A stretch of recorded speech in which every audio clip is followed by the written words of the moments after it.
Menteri Badai Kemi ya ketenat kikam jengok kai perthai iba poling do hene kesngi ilo ong baki don Baroh apu ar hajar khandai spa khandai puengut kinong wan jengok kai perthai kibalawan bane shimbenta ha Cherry Blossom Festival menchem snem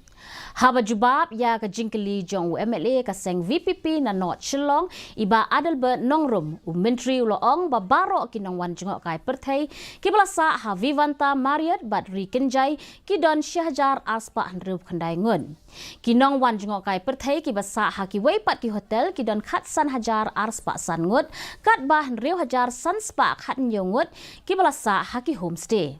ilo ong syuk-syuk ba Baroh kapisa kabala Iohlum kum ka Khajna na Baroh ki hotel ha ka jela ha ubenai naiwing ar hajar apulai kalong iway point saw Klur Tyngka kat baki Khajna ki bala Iohlum na ki benai ki bahashwa jong benai risau kalong iway point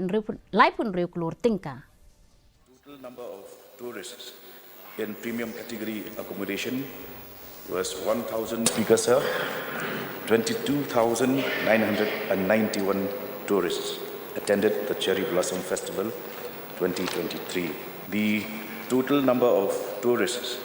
in premium category accommodation was 1,269, including Vivanta, Marriott, Rikenjai. Number of tourists in mid-range hotels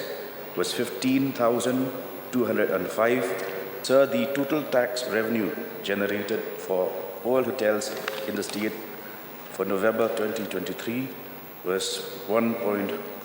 crore. The comparative tax revenue figure for the earlier month of October amounts to rupees 1.36 crore. Ka Menteri ketenat ke kuat ke kia